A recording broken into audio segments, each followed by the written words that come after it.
तो आज हम देखेंगे कि आरपीएफ का नोटिफिकेशन जारी किया गया है। इस आरपीएफ का नोटिफिकेशन में क्या-क्या प्रोसेस है ये आज जानेंगे, ठीक है? तो वीडियो को अच्छे तरह से देखना। तो चलिए आरपीएफ का नोटिफिकेशन जो 2024 में जारी किया गया है, इसमें आपका वैकेंसी बहुत ज़्यादा है, ठीक है? तो आपका जो ऑनलाइन एप्लीकेशन है वो स्टार्ट होने वाला है 15 तारीख से, ठीक है? यानी अप्रैल की 15 तारीख से चालू होने वाला है और वो क्लोजिंग डेट है आपका 14 तारीख है, मई के 14 तारीख है, ठीक है? आप कोई करेक्शन कर सकते हैं 15 तारीख से लेकर 24 तारीख के बीच में, ठीक है? मई के 15 तारीख से 24 तारीख के बीच में। तो अभी बढ़ते हैं, तो चलिए देखते हैं कि आरपीएफ का वैकेंसी कितना है और इसका पे लेवल कितना है, ठीक है? तो आरपीएफ जो यहाँ पर ऑनलाइन एप्लीकेशन भरा जाएगा, ये है आपका कांस्टेबल के पद पर, ठीक है? कांस्टेबल के पद पर और इसका पे लेवल है आपका 7 पे कमीशन के मुताबिक आपका पे लेवल 3 है, ठीक है? और इसका इनिशियल पे यानी बेसिक पे होगा आपका 21,700 रुपीज, ठीक है? और आपका मेडिकल स्टैंडर्ड इसमें होना चाहिए B1, ठीक है? और आपका एज होना चाहिए 18 से 28 तक और आपका इसमें टोटल वैकेंसी है 4208 4208 है, ठीक? तो वैकेंसी बहुत ज्यादा है, इस बार तैयारी अच्छे से करना चाहिए, प्रिपरेशन अच्छे से लेना चाहिए, ठीक है? तो अभी देखते हैं इसमें क्या क्या इंस्ट्रक्शन दिया हुआ है, ठीक? तो पहले आपको ऑनलाइन एप्लीकेशन भरने से पहले आपको इसकी इंस्ट्रक्शन को पढ़ लेना चाहिए, ठीक है? जो रेलवे बोर्ड से जारी किया गया है। अभी दूसरा जो है वो है आपका एलिजिबिलिटी। एलिजिबिलिटी आपको अच्छे से मैच करनी चाहिए, ठीक है? एजुकेशन एलिजिबिलिटी के साथ-साथ आपकी मेडिकल फिटनेस भी मैच होना चाहिए, जो यहाँ पर अच्छी तरह से दिया हुआ है। आपका मेडिकल फिटनेस एकदम जो यहाँ पर प्रिस्क्राइब्ड किया गया है उसके मुताबिक होना चाहिए, एज आपका करेक्ट होना चाहिए। अगर आपका कोई एज रिलैक्सेशन चाहिए तो वो आपको उस कैटेगरी से मैच होना चाहिए जिस कैटेगरी से आप लेना चाहते हैं, एससी, एसटी या ओबीसी, ठीक है? तो अभी बढ़ते हैं, देखते हैं क्या-क्या है और तो आपका जो एज है वो एकदम ठीक होना चाहिए और अभी देखते हैं कि एग्जाम का यानी स्टेज ऑफ एग्जाम, ठीक है? यानी आपका प्रोसेसिंग क्या-क्या होगा। तो पहले जो आपका टेस्ट होगा वो होगा आपका सीबीटी टेस्ट होगा, यानी कंप्यूटर बेस्ड एग्जाम टेस्ट होगा, ठीक है?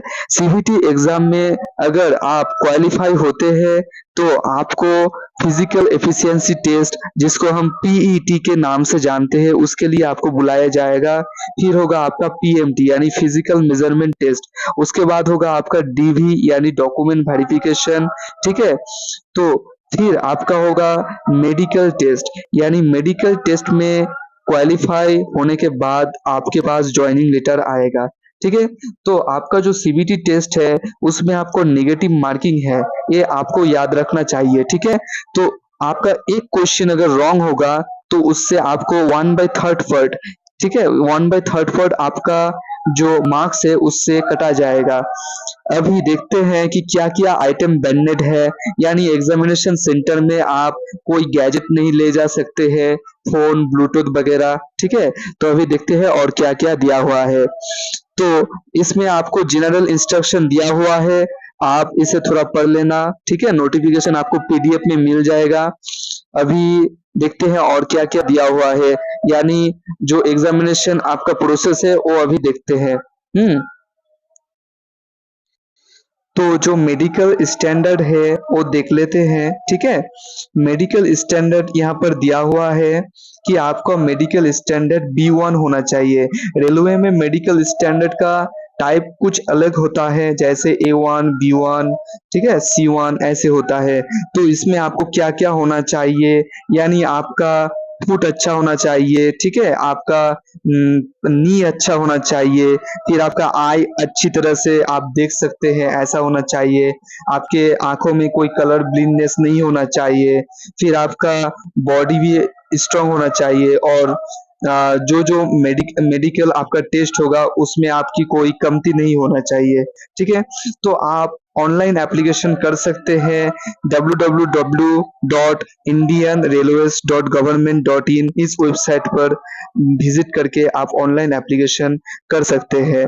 अभी देखते हैं कि आपका नेशनलिटी क्या होना चाहिए, आपको सिटीजन ऑफ इंडिया होना चाहिए, ठीक है। एज लिमिट आपका क्या है, 18 से 25 ईयर्स है। अगर आपको रिलैक्सेशन चाहिए तो आपका कैटेगरी वाइज अलग अलग है, ठीक है। तो अभी कैटेगरी वाइज क्या क्या रिलैक्सेशन है वो देख लेते हैं। जो आपका एससी और एसटी कैंडिडेट है उनके लिए 5 ईयर्स है, यानी 5 साल आपको छूट मिलेगा। जो ओबीसी है, नॉन क्रीमी लेयर कैंडिडेट्स है, उनके लिए 3 साल यानी 3 साल होगा। जो एक्स सर्विस मैन है उनके लिए अलग अलग दिया हुआ है, ठीक है। और जो फीमेल कैंडिडेट्स है, जो मतलब विडो कैंडिडेट है, डिवोर्स कैंडिडेट है, उनके लिए अलग अलग दिया हुआ है। तो आप इसे थोड़ा देख लीजिएगा। तो अभी देखते हैं, एज लिमिट तो आपको समझाया गया है। अभी एजुकेशन क्वालिफिकेशन देखते हैं, ठीक है। तो एजुकेशन क्वालिफिकेशन आपको सिर्फ 10 पास होना चाहिए, ठीक है।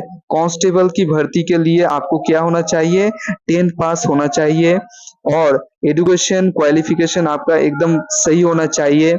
अभी देखते हैं कि ऑनलाइन एप्लीकेशन करने के लिए आपको फीस कितना देना होगा, ठीक है।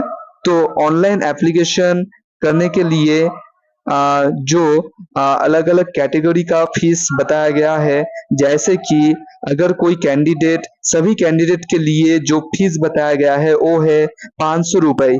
लेकिन यहाँ पर एक आपकी सुविधा है कि जो भी कैंडिडेट सीबीटी एग्जाम देने जाएगा उसको 400 रुपए यहाँ पर रिफंड किया जाएगा उसके बैंक अकाउंट के खाते में। और जो candidate SC ST, ex serviceman, जो महिला कैंडिडेट है, माइनॉरिटी है या ईडब्ल्यूएस है यानी इकोनॉमिकली बैकवर्ड क्लासेस और इकोनॉमिकली वीकर सेक्शन है, उनके लिए 250 रुपए लगेगा, ठीक है। और उनको 250 रुपए ही बैक किया जाएगा यानी रिफंड किया जाएगा अगर वो सीबीटी एग्जाम देने जाते। अभी देखते हैं कि इसका फीस पेमेंट आप कैसे कटवा सकते हैं। फीस पेमेंट आप ऑनलाइन पेमेंट थ्रू कटवा सकते हैं, ठीक है, जो यहाँ पर बताया गया है। अभी देखते हैं कि एग्जामिनेशन कैसा होगा, ठीक है। तो अभी और भी एक बात है कि आपको रिफंड कैसे मिलेगा। रिफंड ऐसे मिलेगा कि जब भी आप एप्लीकेशन करेंगे वहां पर आपको बैंक नंबर, आपका बैंक अकाउंट का नाम, ठीक है, अकाउंट नंबर और आईएफएससी कोड देना होगा। और अगर आप सीबीटी एग्जाम देने जाते हैं तो आपके बैंक खाते में जो रुपए यहाँ पर दिया